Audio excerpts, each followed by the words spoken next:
encontramos, por ejemplo, en los distintos ámbitos, ¿por qué el padre no puede tener encuentro con el hijo si justamente es parte de sus derechos? Y es también derecho del niño.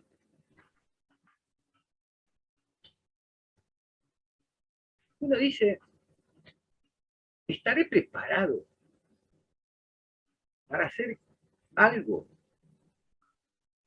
En todo el transcurso de mi historia y en especial en la sistematización que el conocimiento tiene para poder abordar esta dramática, catastrófica. Por eso hoy, en esta materia, tenemos el honor, el gusto, el placer, el privilegio de tener a alguien que de eso nos va a hablar. Violencia de género. No. ¿Qué va a haber? Lo masculino es lo que yo creo. Es como tiene que ser. La violencia. La violencia. De eso vamos a hablar. Jorge Garaventa es psicólogo, psicoanalista, viejo militante de infinitas luchas. Lo conozco hace muchísimos años. Primero por los textos y su militancia. Después porque la vida nos unió en algunas militancias. Y ahora más cercanamente en el trabajo de la transmisión del conocimiento y de la sistematización teórica desde la propia experiencia transitada en la vida. Es una de las personas que tal vez tiene la estatura suficiente, porque yo siempre tengo este prurito que hablar de violencia de género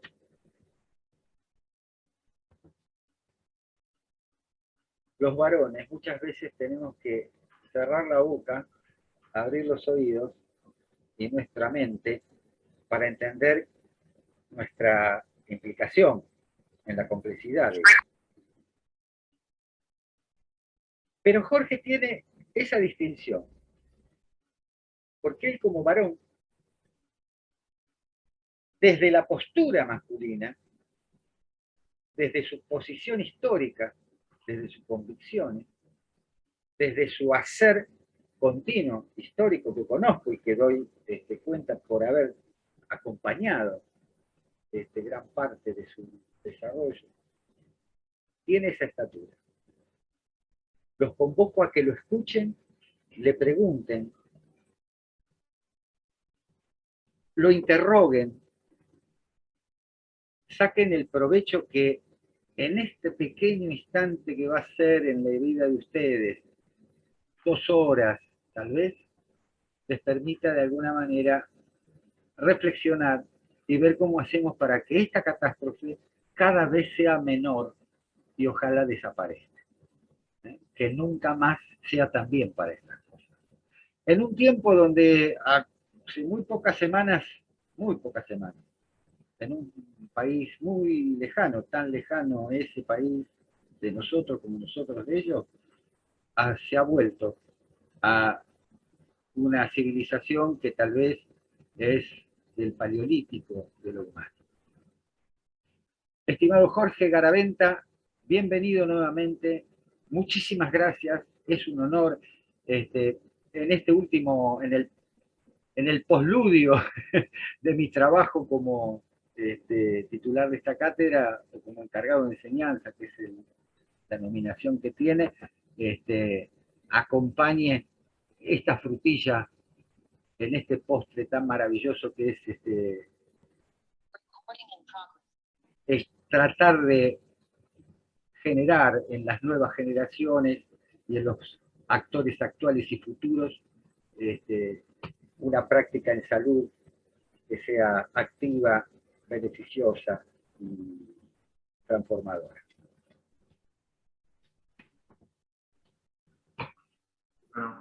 Muchísimas gracias. Muchas gracias, Eugenio. Muchísimas gracias, María Angélica. Es un placer estar en este espacio, pero por varias razones, por múltiples razones, algunas de las cuales me van a salir seguramente y otras no.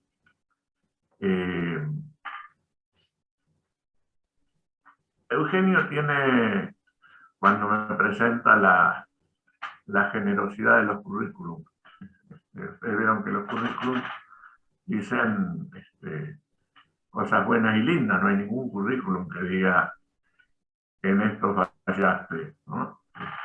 Los currículums cuentan todos los éxitos. Por eso yo siempre digo que más allá de las presentaciones, que agradezco profundamente, más allá de los currículums, la cuestión se ve en el momento en que uno empieza a caminar, porque también los currículums y las presentaciones tienen que ver con que uno va cumpliendo años, y cuando va cumpliendo años va haciendo experiencias, y esa experiencia se va acumulando. Después, después se verá cuál es la calidad de esas experiencias. Para mí es, insisto, maravilloso estar acá. Otra de las razones por las que es maravilloso estar acá es que, más allá de que no estemos en el ámbito universitario físico, hay algo que tanto Eugenio como María Angélica me han escuchado decir muchísimas veces, pero lo voy a seguir diciendo siempre, que es que habiendo sido, y siempre me emociono cuando lo digo, que habiendo sido hijo de una modista y de un obrero ferroviario, si puedo estar acá es gracias a que existió la universidad pública. Si no hubiera existido la universidad pública, yo no hubiera tenido acceso a la educación, no hubiera tenido acceso a la formación. Si no hubiera existido en realidad la educación pública en todo su, en toda su extensión.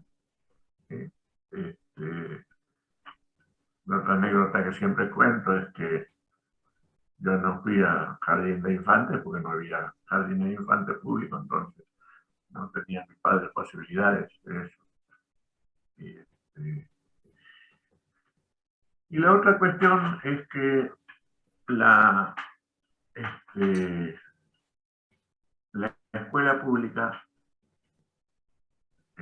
significa, yo no tengo nada contra la educación privada, hablo de las virtudes de la escuela pública, ¿no? Yo estoy orgulloso de haber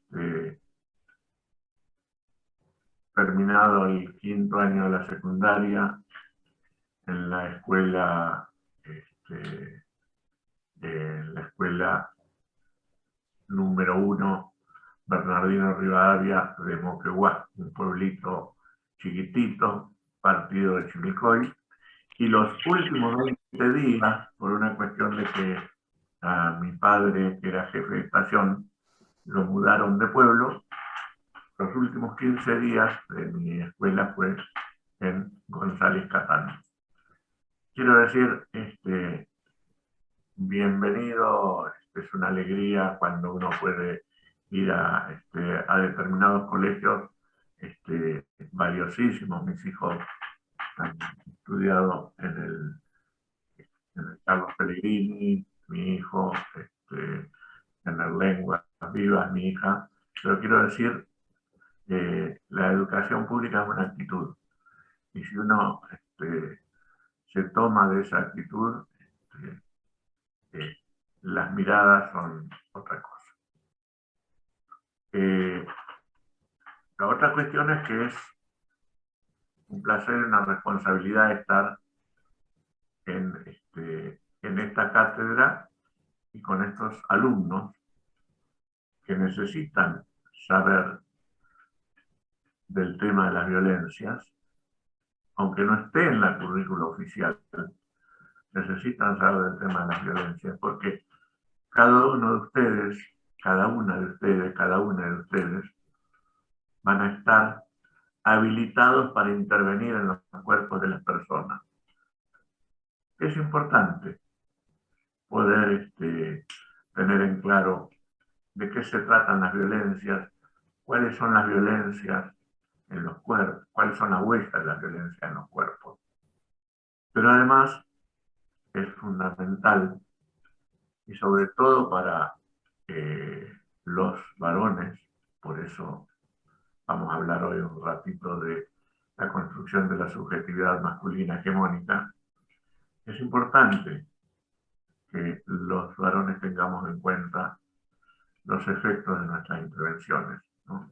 Poder hacer una diferenciación cabal para no deslizarnos, cosas con las que uno puede deslizarse con mucha facilidad en intervenciones eh, que se emparenten con las violencias.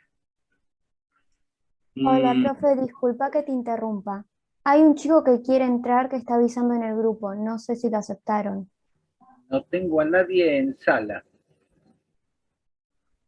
a lo mejor no tiene el link todavía por ahí, que se fije en todo Que se caso en el... fije, claro, porque no lo tengo en sala, ¿eh?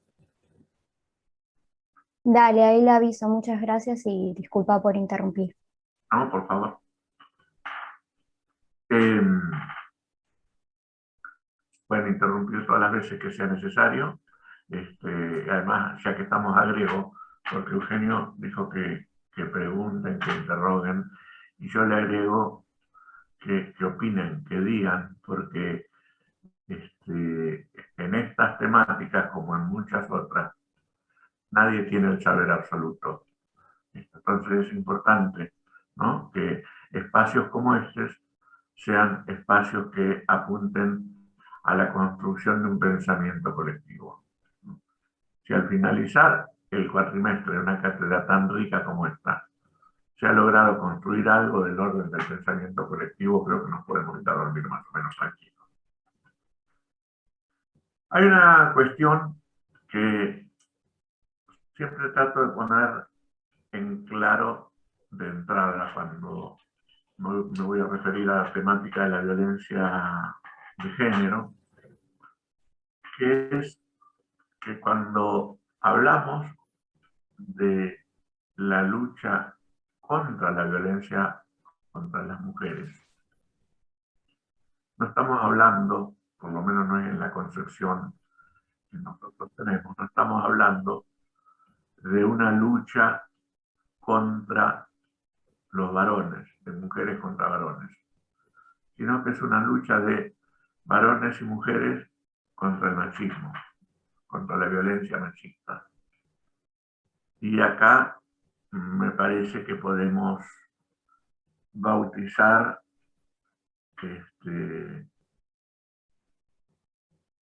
como primera definición lo que les voy a plantear, que es esta cuestión de que el machismo y la masculinidad no son sinónimos. El machismo es una desviación grosera, es una desviación perversa de la masculinidad. La masculinidad tiene que ver con la posibilidad de reivindicar las características valiosísimas del ser varón. Y es en ese sentido que reivindicamos también el concepto de construcción, siempre y cuando sea tomado con la seriedad y la profundidad que ese concepto merece. Porque uno no se construye porque piensa un ratito en una charla o asume algunas posiciones progresistas. La deconstrucción es un examen serio de las raíces patriarcales en las que hemos, en las que nos hemos formado, es un trabajo cotidiano y para siempre, y que implica poder revisar en cada momento nuestras conductas machistas, que seguramente las hay y muchas, más allá de los esfuerzos que uno haga, porque el caldo de cultivo de nuestra crianza ha sido, ha sido esta cultura, ¿no? Y por eso tampoco me conforma demasiado hablar de micromachismo, porque es como si dijéramos que existe el machismo grande y que existe el machismo chiquititos, y en realidad estamos hablando de que el machismo es una continuidad, es un continuo. Cuando hablamos de, por ejemplo, de femicidio, yo siempre planteo una cuestión que es importantísimo tenerla en cuenta, que es cuando surge la primera movida contundente, con, con participación masiva de la sociedad, que fue la primera marcha del colectivo Ni Una Menos. Por un ratito, al ver una posición tan unánime en la sociedad, por un ratito soñamos con que tal vez empezaba a derrumbar el patriarcado y tal vez se empezaban a cambiar definitivamente las historias. En realidad, ustedes vieron que no fue así. Es decir, que los femicidios no paran de crecer, los femicidios no, no dejan de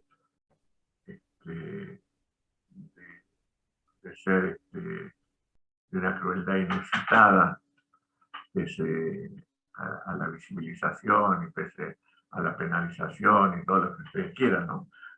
Ana Fernández siempre dice que cuando los periodistas preguntan si hay más femicidios, si hay más violencia contra las mujeres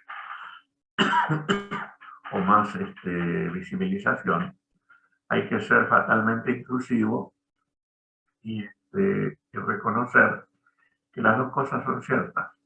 Hay más visibilización, pero hay más violencia. Y sobre todo, lo que es fundamental es que se ha incrementado enormemente la crueldad, ¿no?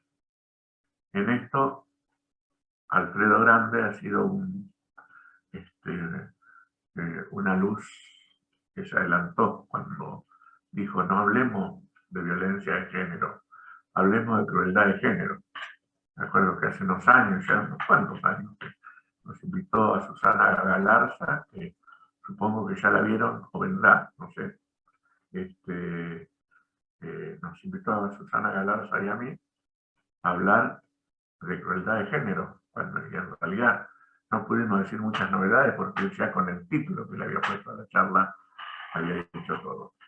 Pero no me perdí en lo que estaba diciendo. Les estaba diciendo esta cuestión de lo que pasó con la primera marcha.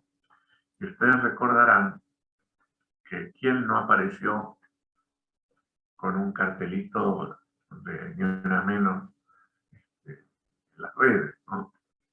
Siempre recuerdo como un paradigma de esto que hasta todo el staff de Tinelli, en aquel momento tenía, ustedes son jóvenes, pero capaz que se acuerdan, ustedes dirán, Tinelli es súper machista. Bueno, en aquel momento era el paradigma del machismo, Tinelli, y del machismo y de la violencia, Tinelli y su programa. Y sin embargo, también Tinelli apareció, y toda la gente de su equipo, apoyando la movida del colectivo Ni Una Menos. Entonces, una de las cosas que nos podemos preguntar es si era todo ficción, si la sociedad en ese momento se ficcionalizó y se encolumnó detrás de un movimiento en el que no creía. Y yo creo que no. A mí me parece que es un poquitito más profunda la cuestión. En realidad, esa marcha y todas las que vinieron después se dispararon a partir de femicidios que tuvieron una espectacularidad particular y que además, digamos, fueron enfocados particularmente por los medios. Entonces, el repudio masivo y transversal tuvo que ver con la cuestión de esos casos espectaculares. Pero en realidad yo creo que socialmente no se hizo la unión entre esos femicidios espectaculares y todo el desarrollo de lo que es la violencia de género. Es decir, no se entendió. Yo digo que el femicidio es la fase superior de la violencia contra la mujer. Y creo que no se entendió que esos femicidios no eran hechos aislados, que esos femicidios eran producto de aquello que empieza con el chiste, con la descalificación, con el ninguneo, con el control, con el empujón, con ese tipo de actos, ¿no? Cuando uno se va metiendo en la temática de la violencia contra la mujer, va pudiendo entender un poco más de qué se trata ese padecimiento y va pudiendo entender un poco más cuál es, en sus distintos matices, el daño que va haciendo la subjetividad masculina hegemónica, esta forma de actuar hegemónica con que la sociedad ha dotado a los hombres, muchos de los cuales, muchísimos. Cuando gustes, yo voy metiendo a los que están al fondo. Genial. Genial, genial. Hemos pasado exitosamente el primer punto. Yo aprovecho para aclararles cosas que todavía no me pasaron, va un poquito sí, pero cosas que todavía no me pasaron, pero que me pasan y ya son parte del paisaje, que me disperso, que por ahí me olvido lo que estoy diciendo, entonces les pregunto por dónde iba, que a lo mejor ustedes me preguntan y me tienen que ayudar a reconstruir lo que estábamos hablando, pero tienen que ver con esto de que me parece que es bastante más interesante esto, hay que poner un power y leerlo, que no critico a quienes lo hacen, digo que a mí me ageniza de esto que me gusta, que es el diálogo directo. Bueno, estábamos en esta cuestión de que entonces decía yo que no se hizo sinapsis entre los femicidios y las distintas manifestaciones de la violencia, ¿no? Violencia de género, que vamos a aclarar también esta otra cuestión. Violencia de género, que es sinónimo de violencia contra la mujer, o si quieren, de violencia contra la mujer y la niña. Pero no es que es recíproco. Ahora voy a explicar qué quiero decir con esto. Violencia de género es sinónimo de violencia contra la mujer, en primer lugar, porque es un concepto que fue acuñado por antropólogas feministas de Estados Unidos, cuyo nombre, como corresponde, no me acuerdo, pero eso no importa porque después lo googlean y lo encuentran. Así que tranquilas con eso, ¿no? Vamos a tratar de no honrar el enciclopedismo porque si no, quedó fuera de juego. Entonces, bueno, pero lo que yo quiero señalar es porque a veces dicen, no, pero si una mujer agrede a un hombre, eso también es violencia de género.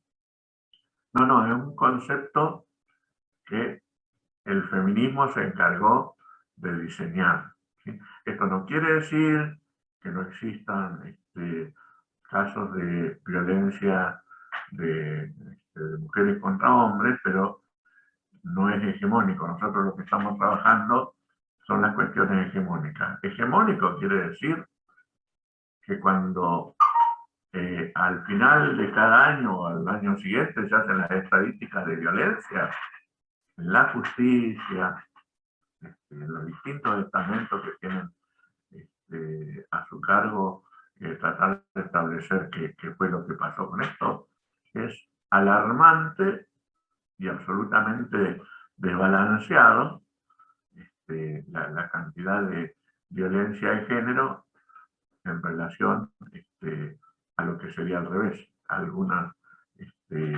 situaciones de violencia de mujeres contra hombres, ¿no? Estamos hablando de... ¿Sí? Ah, estamos hablando de que es ampliamente hegemónico y hablamos de más del 90%, claro, ¿no?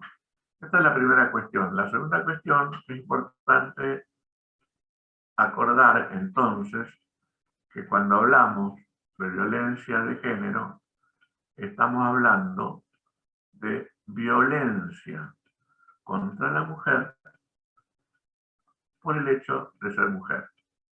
Esta es una definición central. Una definición central que incluso hemos logrado que figure en el Código Penal. Como agravante, hubiera sido interesante que el femicidio apareciera como cuadro autónomo, no ha aparecido todavía como cuadro autónomo, pero ya que aparezca como agravante y con una pena específica, es un avance bastante central. ¿Qué quiere decir? Violencia contra la mujer por el hecho de ser mujer. Que es cuando la mujer adquiere o intenta adquirir autonomía. Autonomía en sus decisiones, autonomía afectiva, fundamentalmente. Casi siempre la violencia es por los intentos de autonomía afectiva, pero autonomía afectiva, autonomía sexual, autonomía económica, cualquier tipo de autonomía de la mujer inquieta enormemente al varón violento. Después creo que no necesitamos enumerar las distintas formas que toma, porque esto se ve con muchísima claridad con el tiempo. La celotipia es una de las características, pero no es la única, ¿sí?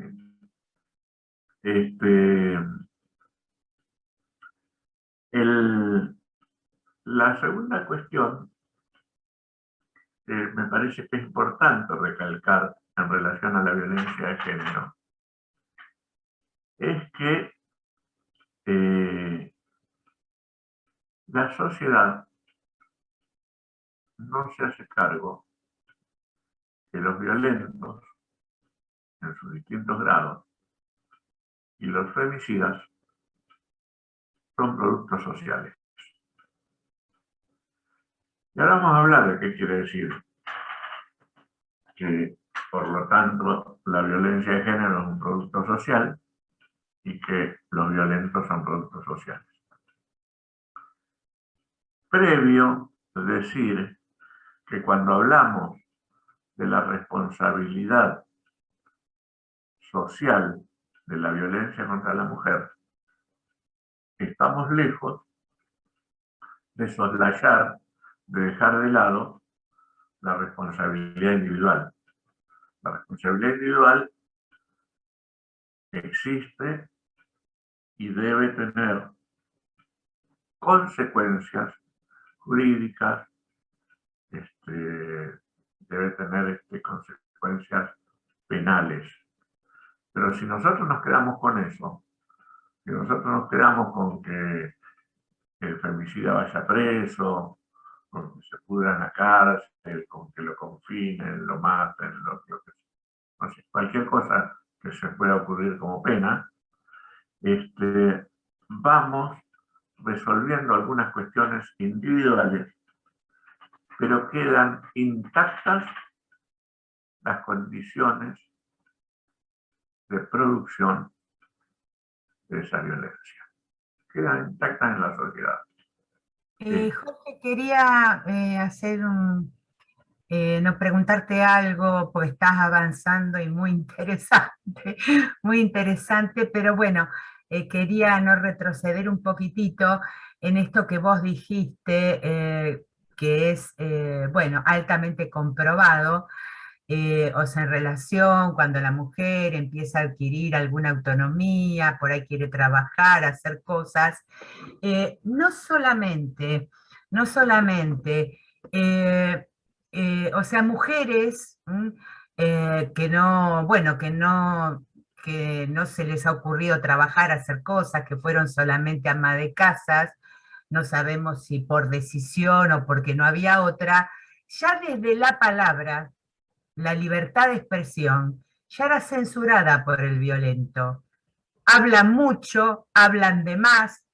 Bueno, si mucho o de más hablan, ya el hecho de hablar generaba violencia. Después, nos subiendo un poco, ¿no?, de la vara, el tema de la autonomía, querer trabajar, pero ya al hablar estaba realmente censurado.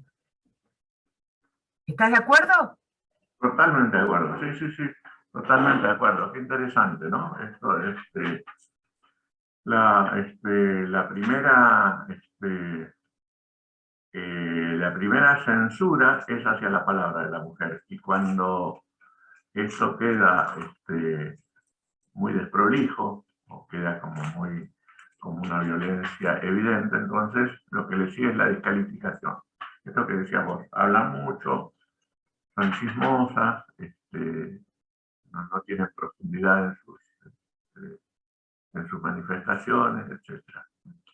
Sí, también disculpe, también podríamos, o sea, tomarlo en el pasado, cuando al chico se le dejaba estudiar, se le dejaba aprender, y a la mujer no, se la dejaba en la casa y se la dejaba con las tareas de hogar. A eso también es una forma de censura, no le dejas que genere un tipo de criterio ni de pensamiento lógico, lo tenés en una burbuja donde no puede quejarse, y o sea, eso también podría contar como, igual en realidad es un tipo de censura y de control. No solo en el pasado, sino hoy en día en Kabul, lo que está sucediendo con las mujeres, Sí, hoy en día.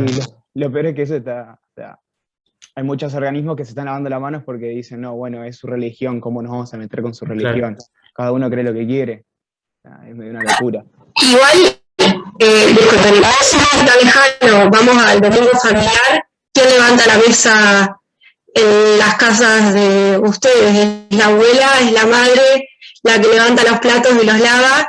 Mientras los hombres familiares la familia se quedan en la mesa sentados o se encargan del asado, digo, no es tan lejano, nos vamos al otro lado del mundo donde quizás las medidas son más extremas, pero es algo que vivimos a diario acá en nuestra cotidianeidad y lo vivo en mi casa con mis hermanos varones. Son pequeños, son detalles, pero es violencia y son rastros de esta construcción social de la sociedad machista en la que todavía vivimos. Y encima el Estás a tiempo aplauso, de cambiarlo. y encima el aplauso para el asador, no para la que hizo la ensalada, para la que lavó, para la que... Bien, muy bueno, Paula. Capaz se me ocurre que estos son los que por ahí Jorge decía de los micromachismos, ¿no? Como que en definitiva es machismo, o sea, por más que sea micro, macro, o mucho, o poco, es machismo, es una actitud machista. Y eso lleva una cosa a la otra, digamos, como que los micromachismos ya forman lo que es el macromachismo, o el machismo que vivimos todos los días, en la calle, en cualquier lugar. Mi compañero me hizo acordar cuando en la época de mi abuela decían a las mujeres, ¿para qué vas a estudiar si vas a ir a limpiar baños? Eso también, ¿para qué vas a estudiar? Eso se decía también. Estamos hablando de la época del 40, 30. Sí, y hoy en día lo que se habla mucho es lo del techo de cristal, de cómo las mujeres en algunas organizaciones, empresas, lo que sea, o sea, las ascienden hasta cierto punto. No vas a encontrar una directora de una empresa mujer, es normalmente la minoría. Ya dando ejemplos más actuales, ¿no? En el hospital no he visto en los hospitales, por lo menos lo que yo fui, no he visto una directora mujer. Hasta ahora no lo he visto, los hospitales no lo he visto a eso. Por el momento no lo he visto yo, no lo he visto y eso también me parece raro, porque una mujer no puede ocupar un cargo de directora del hospital. Los hospitales que fui no lo he visto eso. Eugenio, estás muteado. Salvo que sea pediátrico o alguna especialidad monovalente ginecológica o obstétrica. Ahí puede ser, pero esto que decís es cierto. Bueno, pero también hoy en día la mujer, por más que tenga acceso a la educación en diferentes niveles, todo el tiempo está peleando por tener el mismo nivel, porque hay distintas carreras, hay carreras que son machistas o solamente son de hombres, entonces todo el tiempo la mujer tiene que estar en constante lucha por ocupar un cierto lugar en esa carrera. Es algo, sí hemos avanzado, pero seguimos en lo mismo, porque la mujer tiene que seguir peleando por tener un lugar. No. Si hoy en día es todo para todos, todo es igual, pero por más que tengamos la educación, derecho a educación, derecho a voto, todo lo que quieran, la mujer sigue peleando hoy en día para tener los derechos que nos corresponden, simplemente por ser humano, no por ser mujer, por ser humano. Sí, también lo que, no sé si alguno de ustedes lo habrá sentido, yo lo que vengo sintiendo desde que pasó todo esto de la marcha de Ni Una Menos y toda esta visualización, esta demostración de feminismo en el mundo, es que ante esta revolución feminista, o sea, toda esta muestra de la lucha de las mujeres, por lo menos lo que yo sentí es una gran reacción, una reacción conservadora, como, o sea, empecé a escuchar mucho más comentarios o sea, denigrando la lucha y como minimizando el machismo, normalizándolo en realidad, y es como que esos comentarios crecieron a la par de lo que creció la lucha. O sea, es como que se visibiliza más. La otra parte positiva que en otras partes del mundo, viste, después de la marcha también hubo otras marchas en otros países. Ahí también está bueno, positivo. Ahora que hablan de las marchas siguen siendo un espacio en el de mujeres organizadas. ¿Dónde están los hombres marchando contra el machismo? El hombre sigue teniendo un rol sumamente pasivo en las luchas feministas, cuando el machismo es justamente de lo que hablaba Jorge hoy. El machismo es en contra de la lucha machista, la lucha contra el machismo tiene que ser de ambas partes, tiene que ser del hombre y la mujer, porque los hombres no están organizándose y no están marchando por esto también.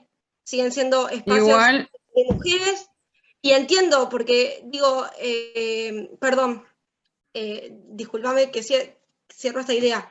El hecho de que está bien, nuestros espacios son seguros para nosotras, pero ¿por qué los hombres no están organizándose y no están saliendo? El cambio no puede venir solo de... ¿Por qué no están acompañando, decís vos? Claro, pero no solo, no acompañando, sino ¿por qué no están luchando? El rol no tiene que ser de acompañamiento a la mujer, tiene que ser de me cargo y yo también lucho contra esto. Porque si no sigue siendo un rol de las mujeres que se organizan, marchan, luchan contra esto, generan espacios seguros, y los hombres simplemente se quedan en sus casas viendo cómo las mujeres intentan generar un cambio que también tiene que venir del otro lado. Igual yo pienso que muchas veces los hombres machistas también se camuflan, por así decirlo, en las marchas feministas, como muchas veces de, no sé, marchas de una menos o capaz de alguna ley como la de Micaela. Muchos machistas que capaz eran femicidas se protegían atrás de esas marchas, como diciendo que las acompañan las mujeres y no estoy haciendo nada malo con... Sí, totalmente, Los pero no famosos aliados. no hablo de las nuestras, perdón, no hablo de las nuestras, pero ¿por qué no se están organizando?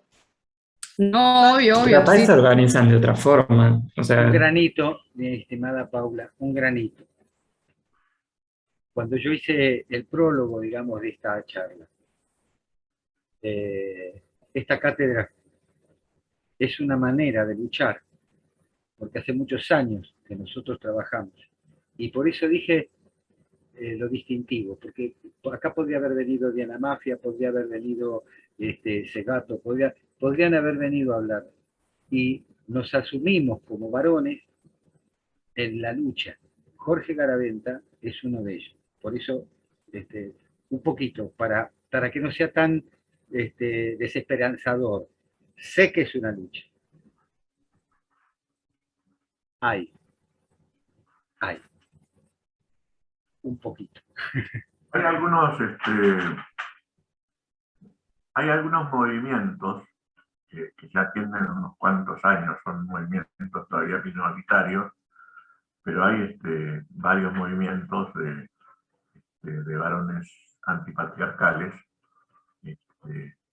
que vienen intentando hacer algo distinto. De hecho, una de las cosas que yo planteo yo no sé si circuló el trabajo mío sobre la construcción de la subjetividad masculina, pero uno de los temas que yo planteo es que a mí me parece que la cuestión del cuestionamiento a la subjetividad tiene que surgir desde los propios hombres,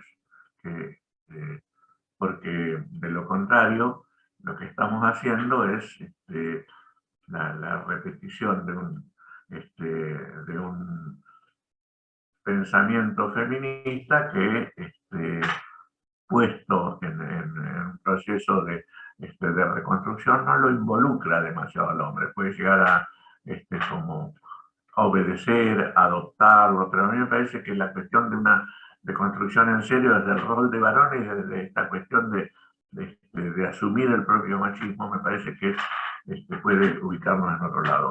Por eso yo insisto tanto en lo que estaba planteando hace un rato, en la cuestión de la responsabilidad social en la violencia contra la mujer, en la necesidad de replantearse, de que la sociedad se pueda replantear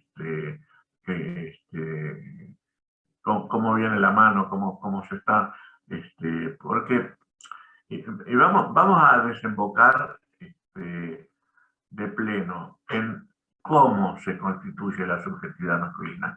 La subjetividad masculina se constituye en base a 3 parámetros. Para ser varón, para ser un varón hecho y derecho, hay que diferenciarse de la mujer. Esto quiere decir combatir en la subjetividad propia cualquier cosa que tenga que ver con lo femenino. Estoy hablando de la subjetividad masculina hegemónica, del macho. La segunda cuestión es que tiene que diferenciarse totalmente de todo lo que tenga que ver con la niñez. Es decir, si sos hombre, no podés tener ni cosas femeninas, ni cuestiones infantiles. Que esto además es muy cuestionado desde, incluso desde las cuestiones infantiles en los hombres, en algunos hombres, es muy cuestionado incluso desde algunos sectores femeninos, no feministas, sino femeninos. Y la tercera cuestión es que para ser hombre hay que diferenciarse absolutamente también de todo lo que tenga que ver con ser homosexual. Entonces, si sos hombre, no sos ni homosexual, ni niño, ni mujer. Con lo cual, además, vas desarrollando como formación reactiva un odio hacia todo eso. Esto explica la crueldad en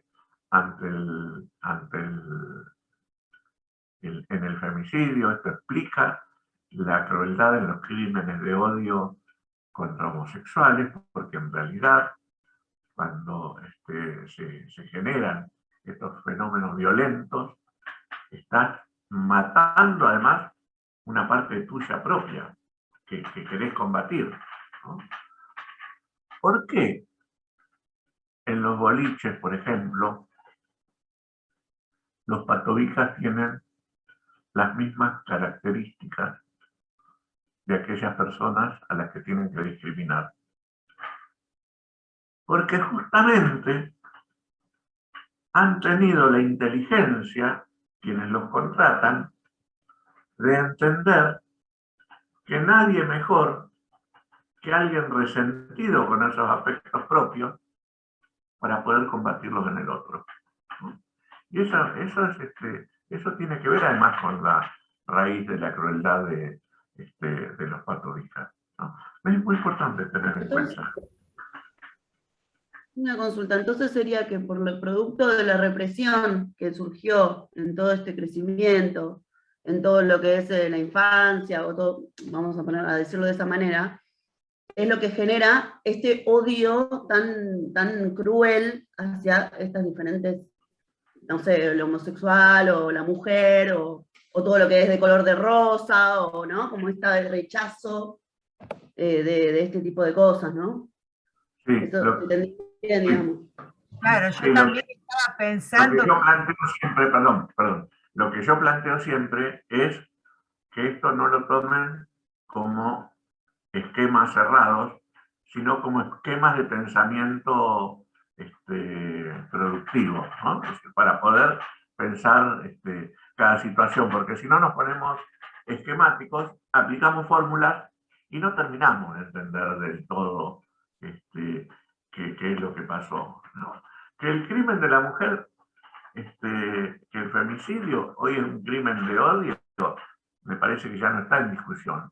Esto que en algún momento se llamaba crimen pasional, como para entender un poquito cuál era la raíz de eso. Mentira, es un crimen de odio, que está alimentado desde muy pequeño. Vos ibas a decir algo, María Angélica. Pero desmuteate. Sí, gracias. Para que recalculo. En relación a lo que decías vos y Malena también, bueno, estaba acordándome Cuando, bueno, a veces han venido al consultorio padres a traer a sus niños, ¿por qué llora? Llora como una nena. No relaciona este odio, no es que llora, y además que los hombres lloran también, pero es así la frase, llora como una nena. Esto no que me vino a la cabeza en función de lo que decía Jorge con tanta exactitud, ¿cómo puede algo que es un afecto no transformarse en odio? Porque hombres y mujeres lloramos, pero no es lo mismo que te digan, bueno, que llorás, no que la resultante de un afecto, que llora como una nena. Ahí hombres y mujeres estamos en la lona, ¿ok? Perdón, es como el que llora, sos puto. Así, estamos en lo mismo. Sí, y otra cosa, perdón, Jorge. ¿Quién hablaba? Yo, Micaela, perdón, una cosa que quería agregar que también se me vino a la mente es por ahí, bueno, no es mi caso y tampoco fue el caso de mi papá, pero sí hubo muchos casos y yo creo que siguen pasando en el pasado, por ahí la generación de nuestros papás o nuestros abuelos también, de que por ahí sus propios padres no les decían te amo o no los abrazaban o una muestra de afecto que en ese momento por ahí los padres no lo hacían como por ahí la mamá porque no era algo que tenía que hacer el papá, ¿no? Por ahí el papá tenía que retar al hijo o ponerle a ser disciplinado o ponerle los límites y la mamá era la que, bueno, era más comprensiva, la mamá era la que, bueno, lo que ya sabemos. Entonces eso creo que también es una forma de como lo que veníamos hablando, de que el hombre tiene que ser así, ¿no? Duro, que no tiene que llorar, que obviamente es una generalización, no todos los hombres son así, no todos los papás son así tampoco, nada más hoy en día, por suerte, pero son cosas que pasaban y yo creo que también, bueno, obviamente siguen pasando eso de hacer la distinción entre lo que es la mamá y el papá, entre un hijo y una hija, que si un hijo, por ejemplo, no sé, tenía novia temprano, está buenísimo, si sos mujer y tenías novio temprano, no, es imposible, no puede ser, que no que se quede, entonces es como que esas diferencias que lamentablemente yo creo que hoy en día sí siguen pasando, no mucho como antes, pero sí, entonces, bueno, nada, eso quería agregar, como cosas que por ahí ahora nos damos cuenta en este siglo, pero que antes eran muchísimo más normalizadas y bueno, también tiene que ver con lo que es la violencia, no solo de género, sino bueno, lo que es el machismo en sí, ¿no? Lo que se normaliza. Eso tiene que ver con lo que estaba hablando, perdón, la profe en una de las últimas prácticas que creo, que era el enfoque moralista que tenía la gente antes, de que el hombre tenía que ser así, y que supongo que crió igual al hijo, y entonces capaz es como una cadena que si en algún momento no se rompe, nada, nunca se va a poder arreglar el problema que están haciendo. Sí, yo quería agregar una cuestión, porque por ahí coincidía con lo que recién decía la compañera, la anterior, a Ornella. Pero también yo digo que por una cuestión de rigor académico y social, no confundamos nuestros microclimas con la realidad, porque si no, pues nos golpeamos la cara contra la pared. Es decir, ¿qué quiero decir con nuestros microclimas? Que el patriarcado va a tardar en caerse. El patriarcado puede estar cuestionado, puede estar tal vez vibrando un poco, pero yo creo que para esto todavía falta mucho. La masculinidad hegemónica sigue estando vigente, las formas binarias de educación siguen estando vigentes. De hecho, ustedes fíjense, no hemos logrado todavía que se aplique plenamente la educación sexual integral en todos los estamentos de la educación, con lo fundamental que es, y donde se aplica, en realidad, no se lo aplica transversalmente. Pero voy a explicar qué quiero decir con esto.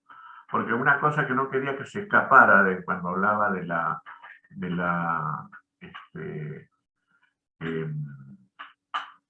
la construcción de la subjetividad, no quería que se escapara la cuestión de que esa construcción se lleva puesta la ternura. Esto es fundamental. Esa construcción se lleva puesta la ternura. Y cuando esa construcción se lleva puesta la ternura, si esto además engancha con algunas características, ustedes se acuerdan que Freud hablaba de las series complementarias, ¿no? Entonces, Freud hablaba también de la predisposición que el individuo trae al nacer, ¿no? Entonces, si estas características de educación se engranan con determinadas características innatas, tenemos la violencia instalada. Lo que viene como predisposición no necesariamente se desarrolla. Lo que viene como predisposición puede ser sostenido y modificado por la cultura. Yo no sé si ustedes saben, Freud tenía una preocupación muy grande por, perdón, empiezo al revés. Einstein tenía una preocupación muy grande por el crecimiento de la violencia. Estoy hablando, fíjense de cuándo, ¿no? Estoy hablando de hace muchísimos años, hace varias generaciones. Entonces, cuando pasa la Primera Guerra, lo que era la Liga de las Naciones, que es lo que hoy es las Naciones Unidas, le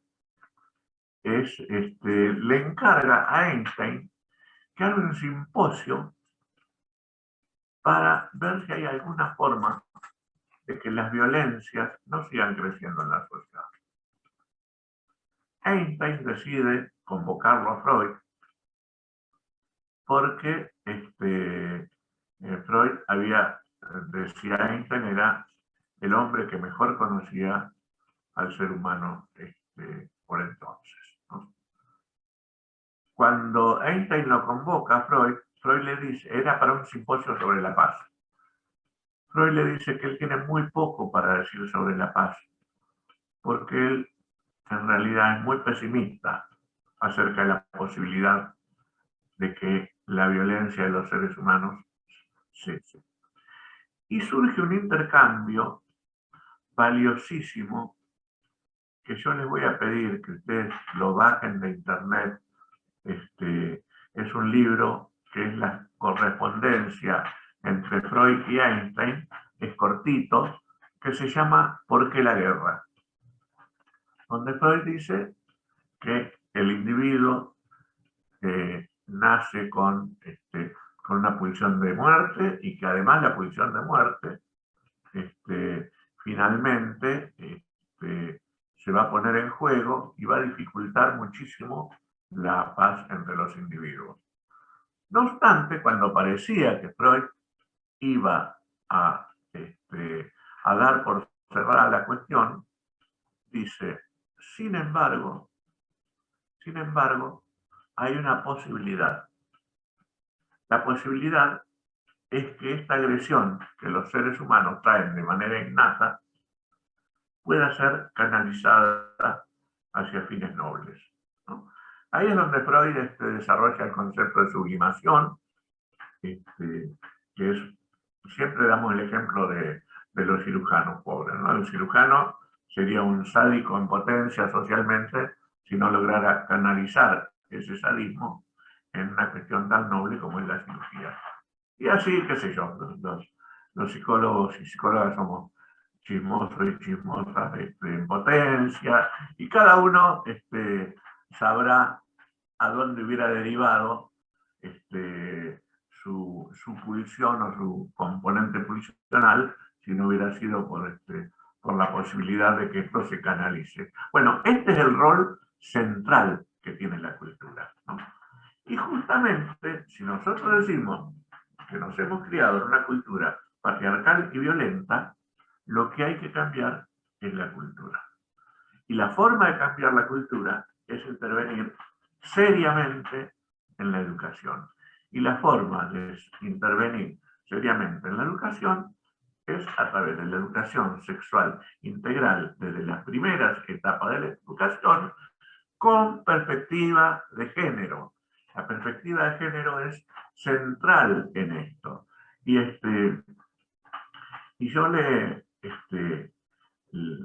pediría a quienes todavía pueden llegar a tener algún tipo de resistencia hacia el feminismo, cuando hablamos de perspectiva de género, que entiendan que cuando hablamos de perspectiva de género, hablamos de poder desarmar los roles estereotipados que aprisionan y generan la mayoría de las concomitancias violentas que tiene la sociedad. Hay que terminar con esta cuestión de que esto es para los nenes, esto es para las nenas, que lo celeste es para los chicos, lo rosa para las nenas. Hay que terminar con eso. Hay que terminar con el reparto de sentimientos por género. Estas cosas son fundamentales. Y esto se logra a través de la educación sexual integral, que son mentiras que la educación sexual integral sea enseñarles a los chicos sobre penes, vagina, etcétera, que también, pero en realidad hoy los chicos ya llegan al jardín de infantes y mucho más a la primaria sabiendo todas esas cosas. Entonces lo que la educación integral necesita hacer es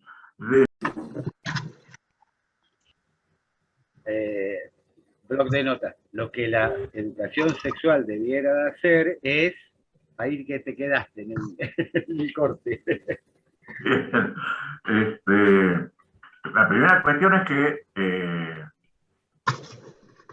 la educación sexual integral no puede ser una materia.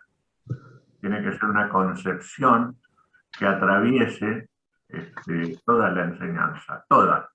¿Sí?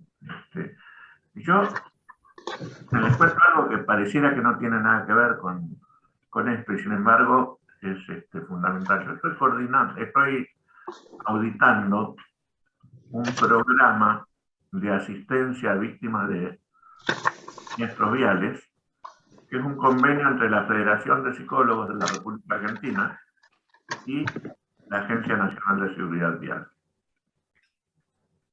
A partir de que empezamos a aplicar la perspectiva de género, a entender el rol de los hombres en el manejo de coches, en el manejo de motos, empezamos a entender muchas de las características de la insistencia en determinados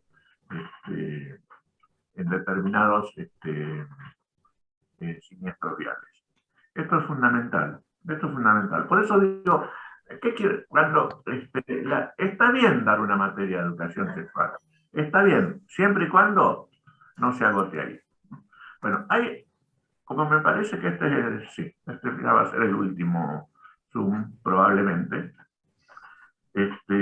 Hay 3 o 4 cositas que quiero redondear y después, si les parece, abrimos a otra ronda de diálogo que tan rica ha estado. Una, que no termine de decirlo hoy. Cuando yo digo que la sociedad no asume su responsabilidad en la violencia contra la mujer, que tampoco la asumen su responsabilidad en el tema de los abusos sexuales contra niñas, niños y adolescentes, digo que aparece un femicida o aparece un abusador, inmediatamente lo construimos en un monstruo. Es un monstruo. Entonces, como es un monstruo, hay que sacarlo de la sociedad. Lo metemos preso para toda la vida, lo fusilamos, lo deportamos, lo mandamos a una isla, no importa lo que sea. Pero nos sacamos de encima al monstruo. Esto es una mentira. Esta es una forma de que la sociedad no se cuestione cómo forma a estos monstruos. no existen los monstruos. El caso, yo tengo un trabajito publicado en mi página web que se llama de porteros, ya me voy a acordar, de ángeles y porteros, y que es un trabajo donde traté de analizar lo que había pasado con Ángeles Rawson, aquella chica que es adolescente que fue asesinada por el... Perdone, profe, que lo interrumpa. ¿Cómo se llama, profe? ¿Cómo se llama? De ángeles y porteros. Todo el material que está haciendo referencia teórico lo van a tener en el Drive cuando suba el Zoom para el resto. El video, sí. Bien, bien.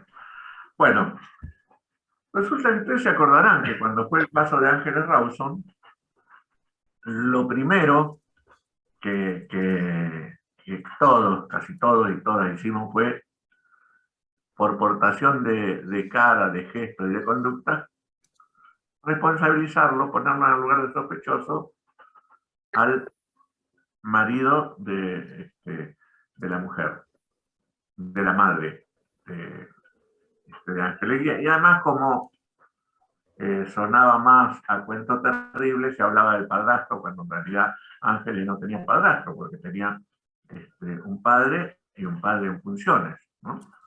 Pero bueno, lo concreto es que se culpabilizaba a ese hombre y todas las conductas de él lo llevaban de alguna manera, a afirmarnos en esa postura. Hasta que de pronto, y al lado de él estaba ¿quién? Estaba el portero. El portero, que era un tipo buenazo, colaborador, que toda la familia lo querían, que había colaborado con la crianza y el acompañamiento de muchos niños y niñas que vivían ahí en el edificio, ¿no? Entonces estaba el monstruo, que era el supuesto padrastro, y el ángel, que era el portero. Es más, el portero fue el que le mostró al fiscal que en la cámara de la entrada del edificio se veía que Ángeles había vuelto, con lo cual la habían matado dentro del edificio. Fíjense el grado de perversión, ¿no? Pero bueno, cuando la investigación avanza y se comprueba que el femicida es Mangieri, ahí se nos pudrió todo.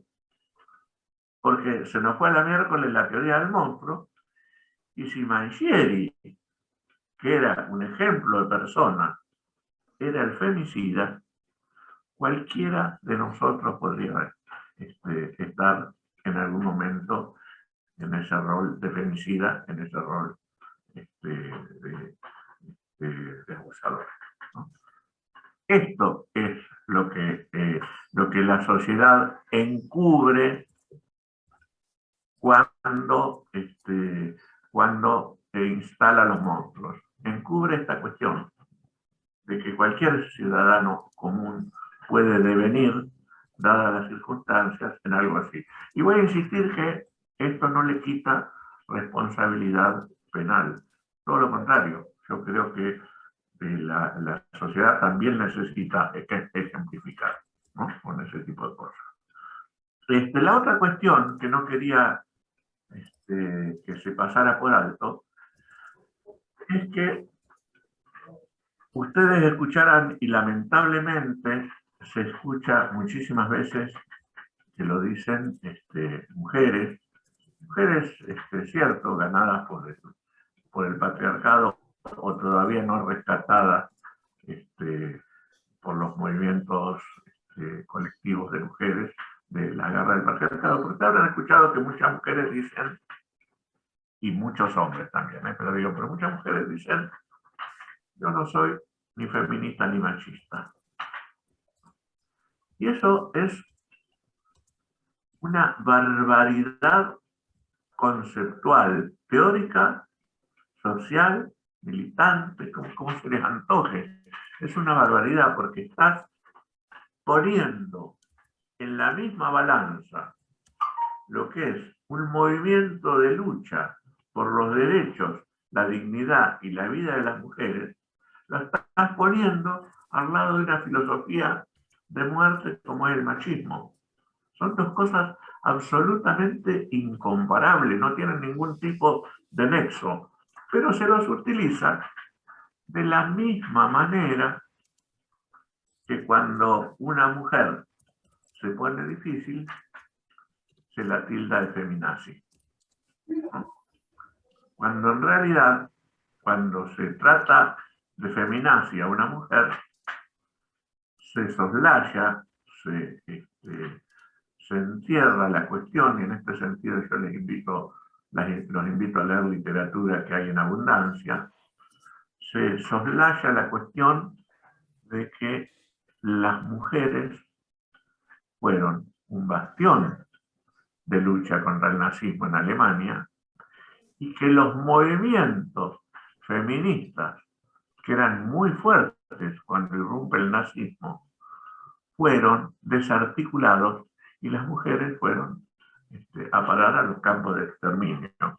Esto las mujeres, las integrantes de estos movimientos feministas, fueran o no judíos. Esta es una parte oculta de esta cuestión. Yo, si tengo que agregar algo más sobre esto, lo que diría es que también hay que salirle al paso a la cuestión de si una persona violenta, si un femicida, o si no, si una persona violenta es un individuo sano o es un individuo enfermo, psíquicamente hablando, ¿no? El feminismo ha diseñado una frase que de manera militante es útil, que es que los violentos son hijos sanos del patriarcado. Eso está bien como definición militante, pero nosotros como trabajadores de la salud mental, no nos termina de completar lo que queremos decir, ¿no? Porque necesitamos claramente establecer algo más sobre eso, porque si nosotros participamos en una cuestión judicial y se nos pregunta cuál es el diagnóstico sobre eso, y decimos que es un hijo sano del patriarcado, en realidad no estamos ayudando a que se haga justicia, porque el juez lo va a tomar como una frase militante vacía para lo que es la justicia de hoy, ¿no? Entonces me parece... y la otra cuestión es que entonces, para no aparecer dándoles una ventaja judicial, solemos decir que no son individuos enfermos, los violentos, los abusadores. Cuando nosotros decimos que un abusador, un violento, un femicida, no son enfermos, entramos en una encrucijada, porque si nosotros decimos eso, ¿cuál es la concepción que tenemos de lo que es la salud mental? Y me parece que esto se resuelve de la siguiente manera. Sea sano o sea enfermo, lo que importa cuando un individuo ejerce violencia o cuando un individuo abusa, lo que importa es si tenía conciencia o no de lo que estaba haciendo. Y eso termina con eso, cierra judicialmente y termina con este debate infructuoso que no lleva a ningún lado. Yo ya estoy cansado de decir, bueno, en realidad el psicópata, por ejemplo, es un cuadro que es un cuadro clínico, pero que a su vez está por fuera de lo que sería una enfermedad mental clásica, porque es más que nada una conformación psicosocial, etcétera, etcétera. No, ya con eso me parece que ya tenemos que que cerrar. Creo que nos tenemos que quedar con esto. ¿Tenía conciencia o no de lo que estaba haciendo? Y si tenía conciencia de lo que estaba haciendo, es punible y punto. Jorge, sí. Y hay algo que vos has dicho en otras oportunidades y que lo que yo lo quiero rescatar, porque además en el fenómeno femicida se encuentra esto, que hay premeditación y alevosía, o sea, está armado con anterioridad, o sea, no solamente hay conciencia de lo que se está haciendo, sino que hubo toda una serie de aspectos preparatorios para que eso se ejecute, y esto lo vemos cotidianamente, ¿no? Que no hace falta un cuadro psicopatológico y mucho menos ponerlo en la antigua emoción violenta, ¿no? Sí, felizmente, sí, eso que decís, Eugenio, es importantísimo. Felizmente el concepto de emoción violenta casi no se usa. Digo casi.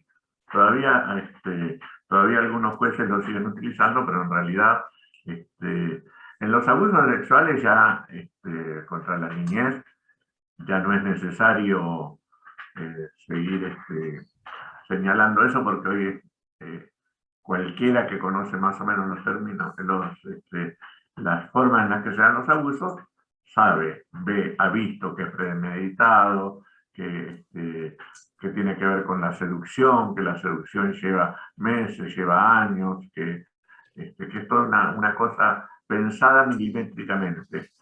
Y hoy hemos empezado a arribar a esta misma cuestión en relación a la violencia. La violencia, primero, que es sistemática. No existe un acto violento aislado contra la mujer.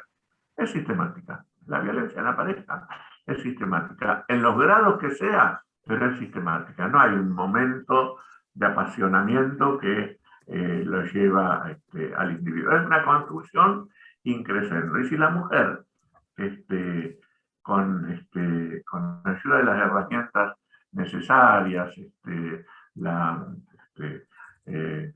psicoterapia, las intervenciones psicosociales, las compañías sororas, todo lo que puede ayudar a una mujer a salir de una situación de violencia, sin eso es muy difícil que salga, pero nada de lo que pueda hacer la mujer en un círculo de violencia, permaneciendo me refiero, ¿no? Va a terminar apaciguando, porque el violento se para en su propio poder, en el poder que va construyendo. Es un poder producto de la debilidad, todo lo que quieran. Ahí hoy, hace un ratito, alguien escribía sobre la cuestión de que los hombres también padecen el patriarcado. Eso es cierto, pero a mí me resulta incómodo hablar de eso, por eso yo les recomiendo que la lean a Rita Segato. En ese sentido, Rita Segato desarrolla muy bien lo que para ella es el sufrimiento de los varones en el patriarcado. Pero me parece que está bueno que lo diga alguien con una construcción indiscutiblemente. Me parece que eso. La otra cuestión es... Termino con esto y abrimos. ¿Sí? Termino con esto. Es lo último que quiero decir, que hablamos muy de costado de los abusos sexuales contra la niñez y hablamos de las violencias contra la mujer. Es importante entender que la violencia, todos los tipos de violencia, son violencia aprendida. Y que la violencia aprendida se empieza a vislumbrar en el hogar y con niños y niñas que están absolutamente atentos a lo que los adultos y las adultas hacen. Los niños y las niñas aprenden con la mirada. Y en el tema de las violencias, además, las violencias se aprenden también por vía de identificación. Y esto explica por qué se reproducen víctimas y victimarios en hogares donde los niños y las niñas son espectadores o víctimas directas de la violencia. Bueno, a mí me gustaría abrir un poco más, quedaría para 10 más para hablar, pero me parece que podemos abrir un poco a la opinión de ustedes sobre todo. ¿Vos querés decir algo, María Angélica? Ay, Jorge, qué interesante, qué interesante. Estaba pensando, bueno, esto último que vos dijiste, no, que la violencia que se aprende, no por eso hay tanto para desaprender y deconstruir, porque justamente en esto, en lo que, bueno, casos emblemáticos como Monzón, como Quedartés, que ahora está, no sé, en Brasil, ¿dónde está? Vos una de las cosas que decía Jorge es algo más o menos así, ¿no? Que si tiene conciencia o no de lo que hizo. Y ahí suele aparecer el tema de la negación o de ponerla afuera. Mira cómo me puso. Ella se lo buscó. Como que hay algo del orden, no sé si la palabra es negación, resistencia, pero como que se pone afuera, mirá cómo me puso, ella se lo buscó. Transferencia. En esto de la conciencia de, bueno, de que la maté, más allá de cómo me puso, no me puso, la maté.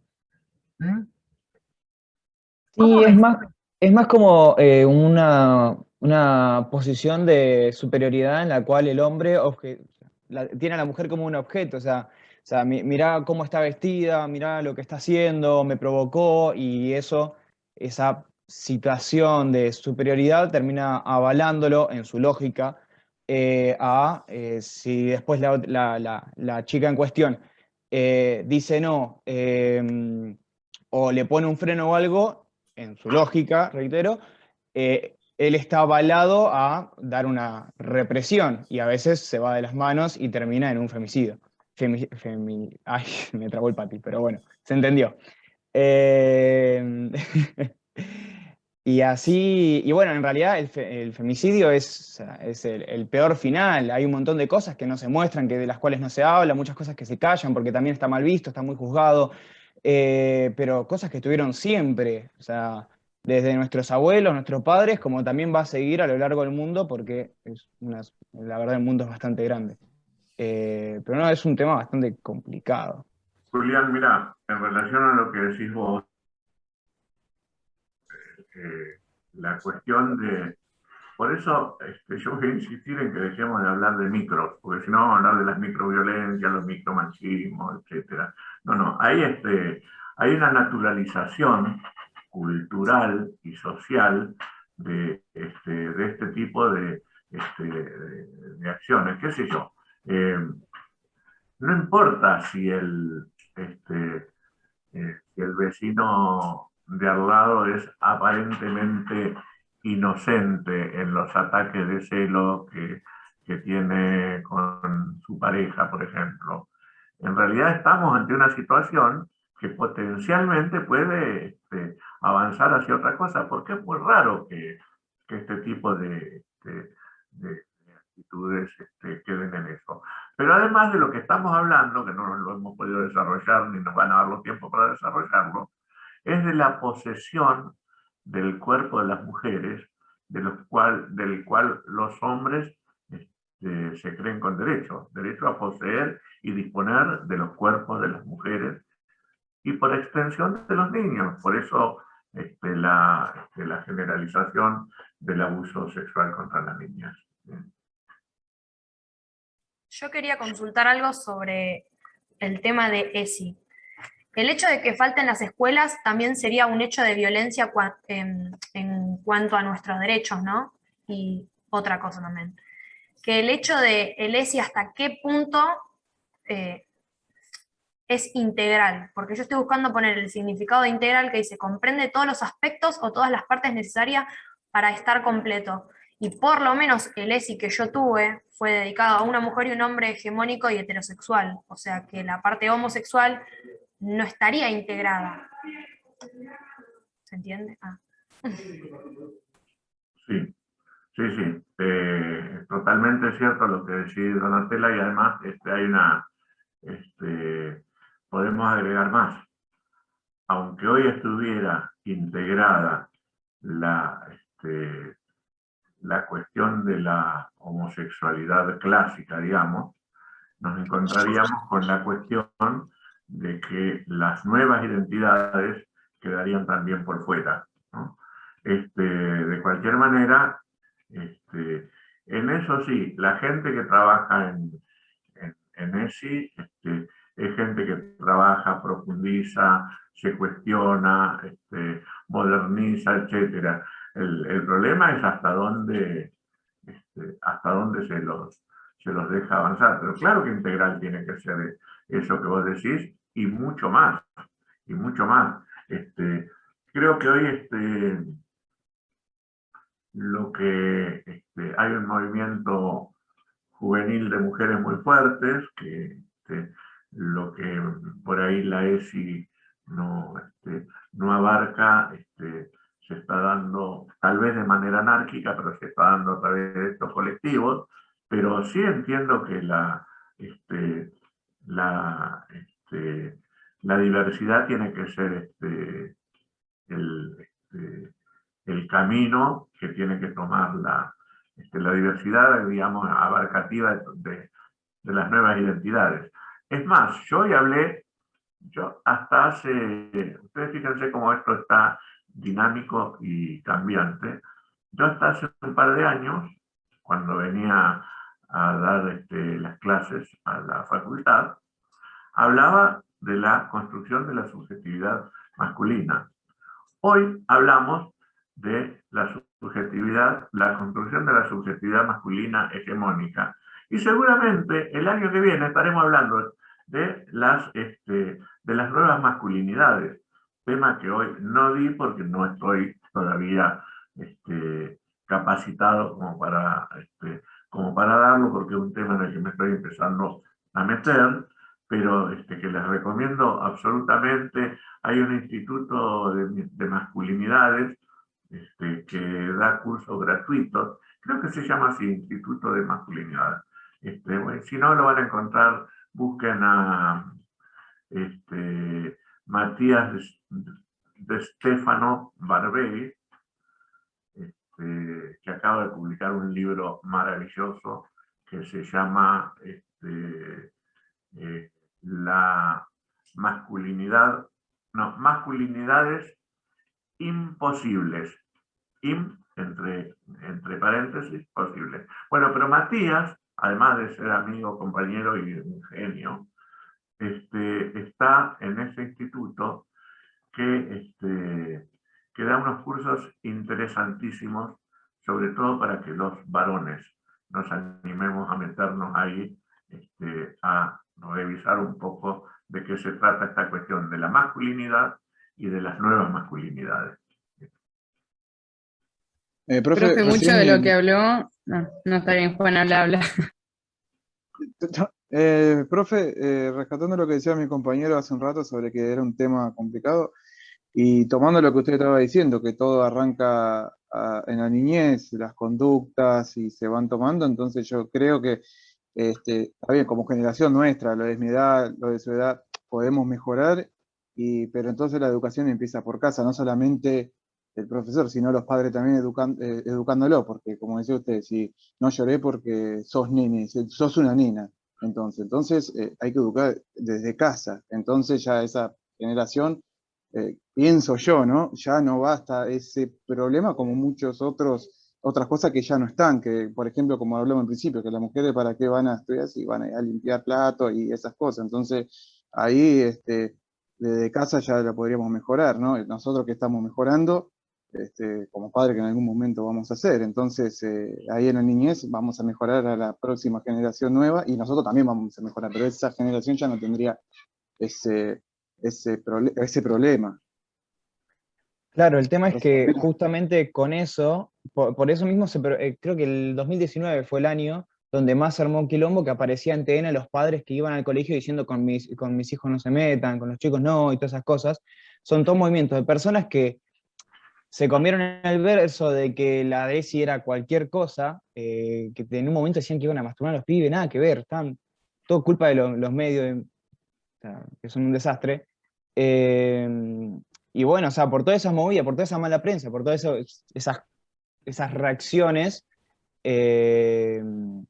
termina pasando que la ESI no se aplica, termina pasando que en lugares más metidos en las provincias, lugares más conservadores, lugares con la presencia religiosa más presente, valga la redundancia, muchos derechos se desconocen, muchas cosas no se saben, el uso de preservativo ni noticias, termina siendo para ir a una chica de 9 años, un montón de cosas, todo porque parte desde que los padres no entienden o no dejan que alguien les explique a los chicos qué es lo que tienen que hacer, no, que tranquilamente puede ser como parte del machismo también, de que el padre, autoridad de la casa, es él quien tiene potestad para con los chicos, porque son sus hijos y nadie más le puede enseñar nada, o sea, todo parte de la misma cosa estructural. Igualmente hoy hay mucha información en internet, hoy los pibes se meten mucho. Es también un tema de costumbre, o sea, nosotros estamos creciendo con esas cosas, pero yo tengo padres grandes y vivieron criados de una manera que capaz llegó siendo costumbre.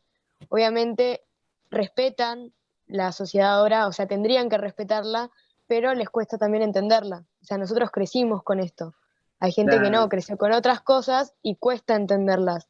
Entonces, obviamente las tienen que respetar, entendiéndolas o no, pero también hay que entender a ellos que muchas cosas son distintas, cambiaron de golpe también, y ponerle en un tema no de violencia, pero lo que se hablaban de levantar la mesa, las mujeres y eso, también es un tema de costumbre de las mujeres que son grandes. O sea, nosotros capaz hoy en día me haces levantar la mesa y te digo, ayúdame, ponele. Pero es porque crecimos con esto. Ellos crecieron con otra cosa y es un tema de costumbre. Obviamente la violencia no tiene que ser costumbre ni en su momento ni ahora, pero cosas así como levantar la mesa o que, no sé, esas cosas es como que... Pero el tema es que tampoco tenés que... Vamos a tardar mucho, Julieta, vamos a tardar mucho. Yo no creo que sean tan fáciles ni tan inmediatos los cambios, porque hay mucha resistencia social, por eso antes advertía de los microclimas. Vos fíjate, Julieta, sin pretender hacerme psicólogo en lo más mínimo, ¿no? Pero vos misma que estás diciendo que las cosas son distintas, dijiste, le digo que me ayude. No le tenés que decir que te ayude. Porque si no la tarea es tuya y él te está ayudando. Me parece Por eso, en esta materia ustedes estudian las etapas de evolución psicosexual, porque es ahí donde se constituye el psiquismo humano, y el psiquismo humano se funda en la inconsciencia. Y si el Edipo es la matriz humana, y esa matriz es despótica, y es desconocida, porque lo disposicional es lo olvidado, esto que uno supone un acto voluntario, hace que, por ejemplo, uno afirme que con mi hijo, en vez de un objeto independiente, es un sujeto apropiado, mi hija, mi mujer, mi compañero, se transforma en una relación de poder en la cual las asimetrías nunca son completas. Por eso, trabajar la violencia no es rasgarse las vestiduras porque haya una mujer cada 30 días asesinada premeditadamente, porque la cultura lo avala, sino cada 30 horas, Eugenio, cada 30 horas. Cada 30 horas, dijiste cada 30 días, ojalá. Ojalá, mirá, si no es cada 30 milisegundos que estoy haciendo en mis vínculos filiales. Porque vos, que tuviste padres grandes, tenés sos la hija y vas a ser la madre o el padre o la función materna o paterna de alguien en el cual desconoces y vas a trabajar en una relación asistencial donde ese sujeto va a tener una situación de regresión donde también vas a replicar eso. Entonces la violencia. Jorge, en una de las presentaciones subió uno de las presentaciones de la parte catalina de la violencia. ¿No? Ya pone en juego todo esto. Tal vez el camino de la ternura sería la transformación de la agresividad humana de la cual somos. Profe, sí. Entonces ese que dice Flavia, cuando te dicen, bueno, mirá lo que me hiciste, mirá lo que me hiciste hacer, eso también tiene que ver con el narcisismo del tipo. Manipulación. No, en puro narcisismo, estoy hablando de Edipo, profe, puro narcisismo. Mirá lo que me hiciste. Al que te dice eso, le pagás el psicólogo. Decís, mira, che, te presento acá, se llama Manipulación, Javier. es está hacerte vos 900. Responsable de sus actos. Claro, es hacerte responsable de lo que él te hizo cuando no, obviamente no es así. Otra cosa Jorge. que quería... Perdóname, Jorge, dale. No, quería agregar una cosita porque veo que nos quedan 3 minutos y algo. Quería agregar una cuestión. Yo siempre digo que la primera decepción la tuve conmigo, porque yo decía, bueno, yo tengo esta formación, y cuando realmente me di cuenta que la deconstrucción pasaba por otro lado, a cada rato, cada 5 segundos descubro nada. Estoy recién en los comienzos, estamos recién en los comienzos. Un compañero hablaba hace un rato, San Francisco, hablaba del hogar, sí, pero hoy, lamentablemente, hoy todavía el hogar no es el lugar más seguro ni para la niñez ni para las mujeres. Lamentablemente, mal que, digamos, no todos los hogares son iguales, pero no es necesariamente el lugar más seguro para las mujeres. Es donde más ocurren los femicidios, es donde más ocurren los abusos.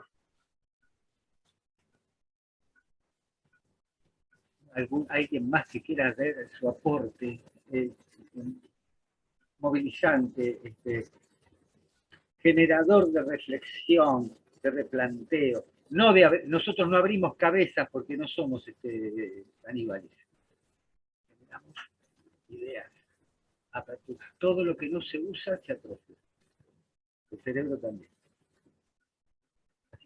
Claro, profe, yo lo decía desde el punto, es cierto lo que dice usted, de que todo pasa en casa, yo lo decía en el punto de que como nosotros como generación, cuando tengamos hijos, enseñarle eso, sí, es cierto, no es el lugar más indicado, pero ir tratando como para que esto ya no siga pasando más adelante.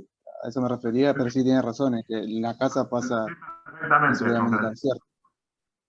Lo entendí perfectamente y me pareció valiosísimo. Yo lo que decía es que nos va a llevar más tiempo del que creemos y del que pensamos, ¿no? Mucho más tiempo. Cuando uno ve la fortaleza de los colectivos feministas, uno dice, bueno, ya está todo por cambiar. Si después vemos la realidad, y no, es un trabajo arduo y largo. Y me parece que nos vamos, ¿no? Ya nos queda un minuto apenas. Yo quiero agradecerte todo este trayecto que me has acompañado en esta tarea específica. Creo que es uno de los teóricos de más relevancia porque nos permite de alguna manera todo lo que hemos venido trabajando en las clases, que uno dice que tiene que ver esto con la relación asistencial. Sí, el vínculo humano es una relación asistencial. Trajiste conceptos que son duros, porque nosotros años y años los estudiamos y todavía seguimos sin tener clara cuenta, y sin embargo, en la manifestación de estos fenómenos que parecen tan dramáticos que lo son, hay una historia. Y Entonces, creo que la muchachada merece el derecho, como decía Donatella en ese momento. Es nuestro derecho.